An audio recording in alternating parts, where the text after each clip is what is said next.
Okay everyone, welcome back to another video on the channel. Today we're back on GT Sport and we're back with the FIA manufacturers. It's the final round of the exhibition season.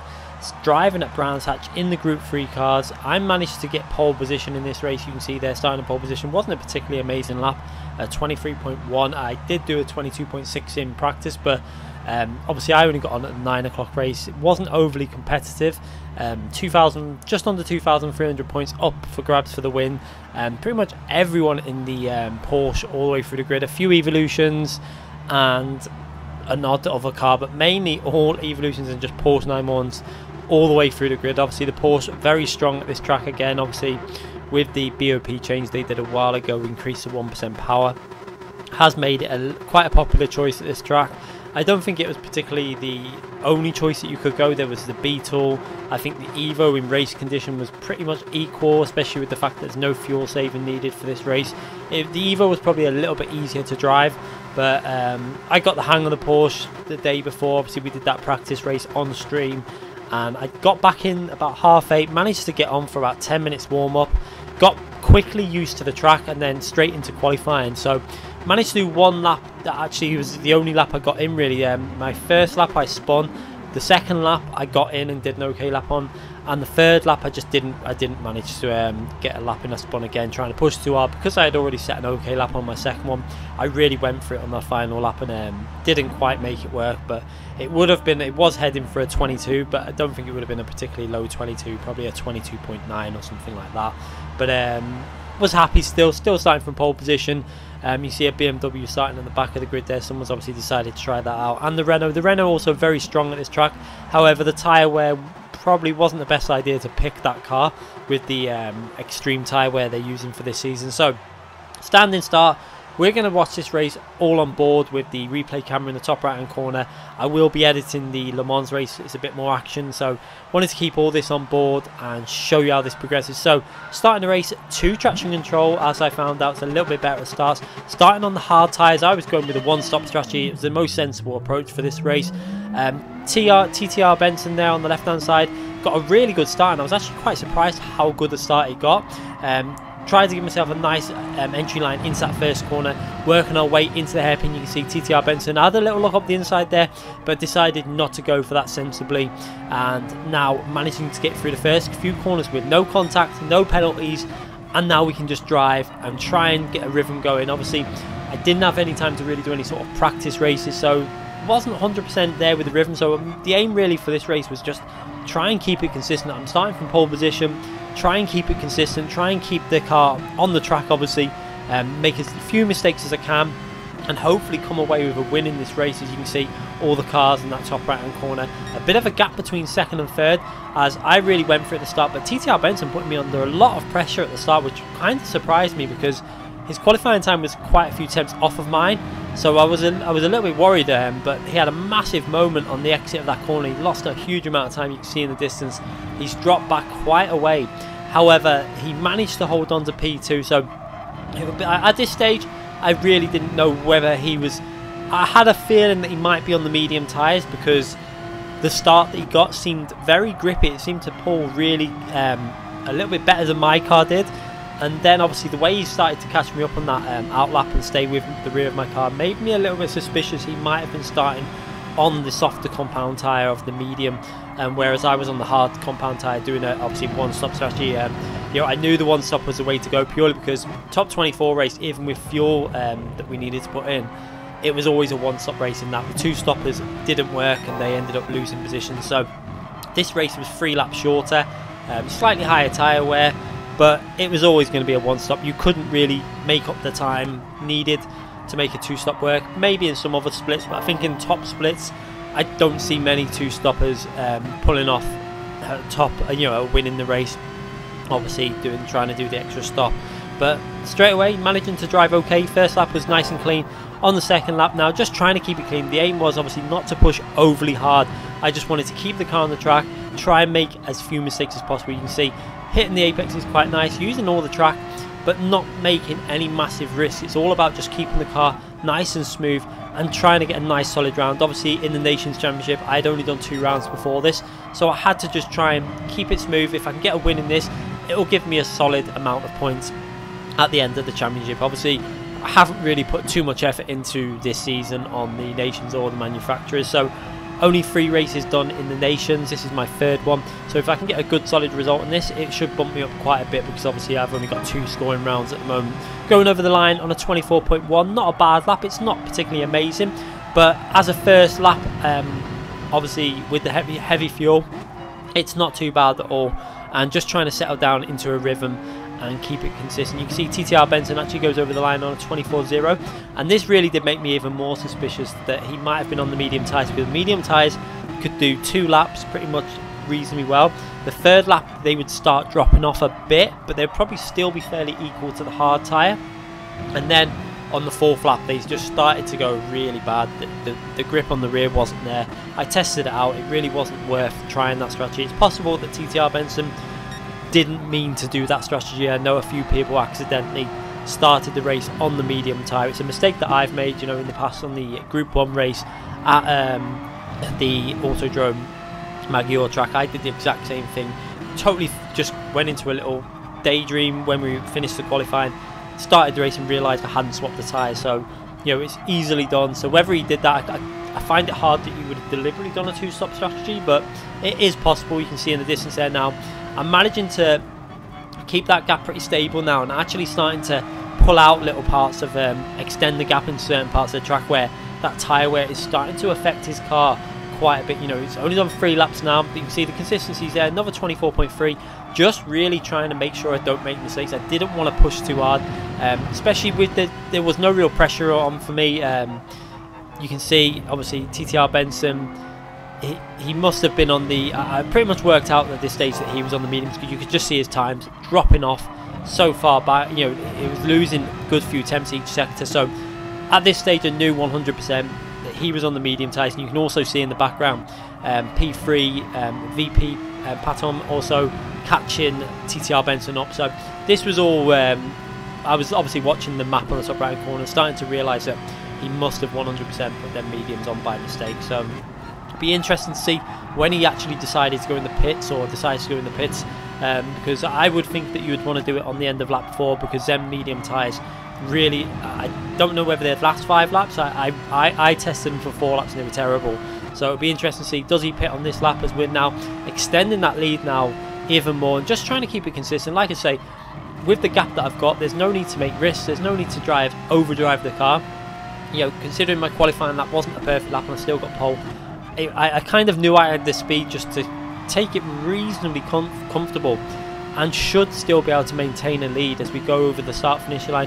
Has TTR Benson gone in the pits on this lap? It looks like, yeah, he's in the pits there, and you can see he had the medium tyres on. So whether that, like I say, was a mistake on his behalf, or he actually went for that strategy, I'm not too sure, because it just, with the rate of tyre wear we've got on in these races, I think mediums on the Group 3 cars are just not really a race tyre. They're just a qualifying tyre, and then get the hards on, do a 1-stop, and that's the way to do this race. But you can see now, got a nice comfortable gap to the VP driver behind me. So now just trying to keep it consistent, not really pushing too hard. There's no need for me to, at this stage, really to push, because I've got nearly over a 4-second lead.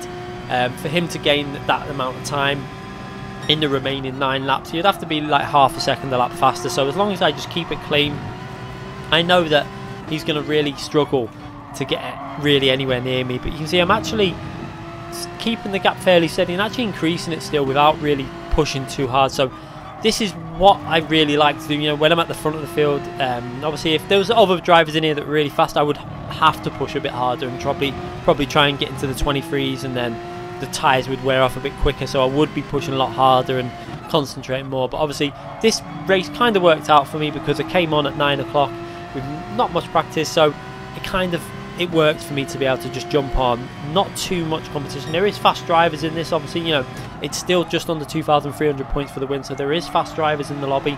It's just that obviously Brands Hatch is quite a strong track for myself, so it's a shame in a way that I couldn't do one of the earlier races. I think I would have had a chance of coming away with some very big points here, possibly 2,500, something like that, because I know I had the pace, just keeping it nice and smooth. You see, trying not to take any risks picking up too many penalties. Obviously you can get a penalty running wide, where I just ran wide there, going into this left hand corner now. Another tricky corner where you've got to be careful that you don't put the power on too early and kick that rear out. And you can see the gap now over 5 seconds, so it's going between 5 and just under 5, so I'm increasing the gap all the time and I'm not really pushing 100%, so this is all good for myself. It'd be interesting to see what the VP driver is going to do on tactics. Is he going to do, obviously 15 lap race, it was either do the undercut or the overcut, you know, there was no way of splitting it in the middle. The best way for the leader to do with the gap I've got now is just to sacrifice a bit of time by making sure I pit on lap 8. There's no point me pitting lap 7. Obviously, yeah, I come out, if someone does it behind me, we come out level. But with such a big lead, it's better to take it a lot more safe approach and stay out to the end of lap 8, pit at the end of lap 8, and then have the fresher tyres at the end. You know, when the car's a bit lighter, it's a little bit more nimble. It's always a bit. That's how I prefer to do it. You know, because when you take the fuel out and the fuel's starting to wear down, the car becomes a little bit more lively. So you want more grip on them tyres in that kind of condition. As you can see, someone's actually pitted there on the end of lap 6. That's a really brave move. Whether that's a 2-stop strategy, possibly he could have been doing obviously a lap 6 pit and then doing 4 laps or something, or 4 or 5 laps on the mediums, but 2 sets of mediums. That's a possible strategy, but even then I don't think it would work. It's not really a strategy at this track with just 15 laps. If the race was 18 laps with this type of tyre wear, a 2-stop probably would have worked, but not with the way they'd done the 15 laps. They reduced it. It's a shame they did this, because I think if they'd done an 18 lap race, the 1-stop and the 2-stop, or you know, there would have been variations of how you could have done it. You could have done obviously started on the hard, done a stint on the mediums, then another hard stint, or you could have done risk doing just the 1-stop, or you could have done 2 stints on the hard and then one on it. It could have been so many different ways to do it, or you could have just been consistent and just done 2 stops with all hard tyres and tried to keep it nice and smooth. You know, it's so many ways they could have done it if they would have done that 18 laps. It's a shame, I think, that they didn't choose to do it. As we're going now over the line to past the lap 7 mark, let's see who pits on the end of lap 7. Does the VP driver decide to pit on this lap? It looks like he's gone in the pits. Yeah, he's gone in the pits there, obviously changing his tyres. He obviously, I think, had the hard tyres on the same as myself. Deciding to try and do the undercut to gain a bit of time on me. I had increased that gap to over 5 seconds, at about 5.3 seconds. So he will gain a bit on me on this lap, which is okay. I'm just trying to keep it smooth. You can see I'm pushing reasonably hard, but I'm not taking many risks. You know, considering the tyres are really worn now, I was just trying to keep it as smooth as possible, because the car was getting very tricky at this stage of the race.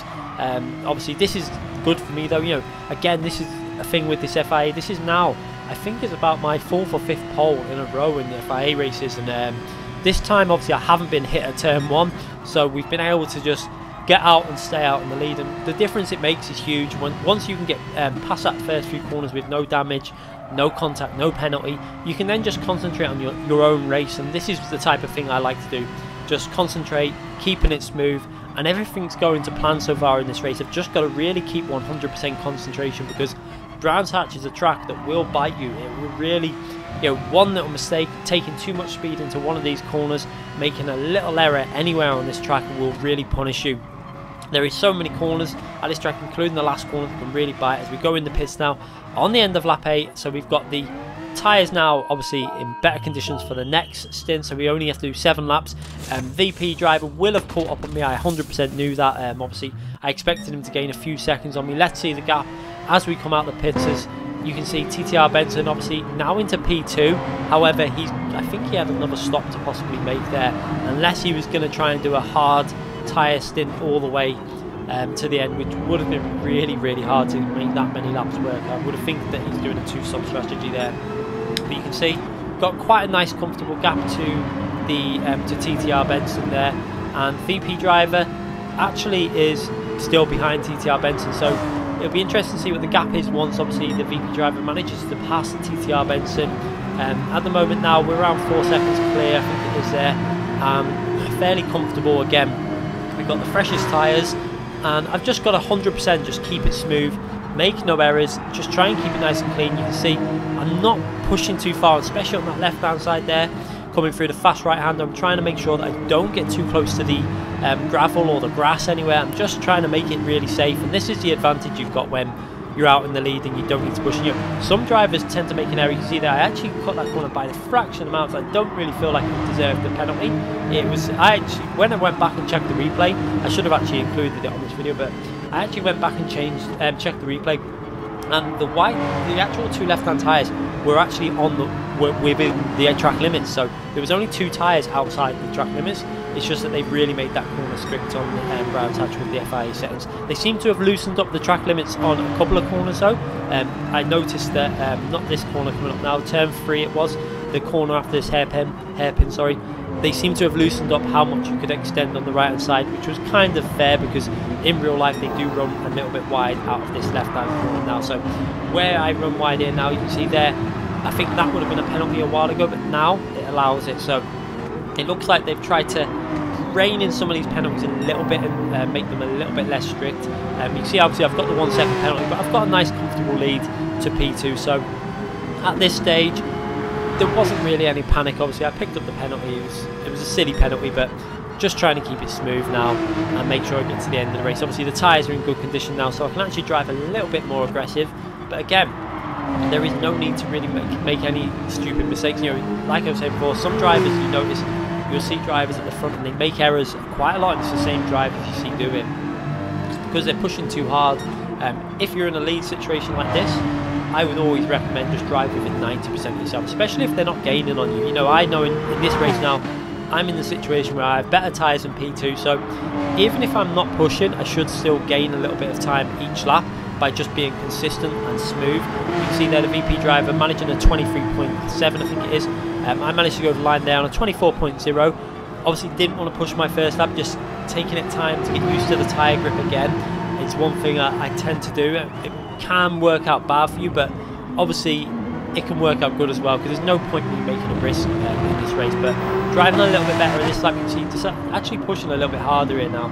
I think I possibly was going to try and see if I could get close to that lap, but obviously the tyres now are not as fresh as they were on the previous lap, but obviously the car's a little bit lighter on fuel, so it's just about keeping it smooth, going through there on another purple sector. So I could see now, at this point in the lap, I could see that if I really wanted to push, I've got the pace. I'm going through in purple sectors, so it's clear that I've got the pace there if I need to. But this section now is where I didn't really want to risk any driving. You're overdriving the car. This is a section where if you're going to make a mistake, it's more than likely going to be on this section. So I tend to just take it a little bit easy in race conditions through here, because there's no point when you're in the lead risking something stupid and throwing that win away. And like I say, there's a lot of drivers that do that. They take risks and they suffer with it. You know, one driver I'll say who's really good at driving with it, TRL Lightning.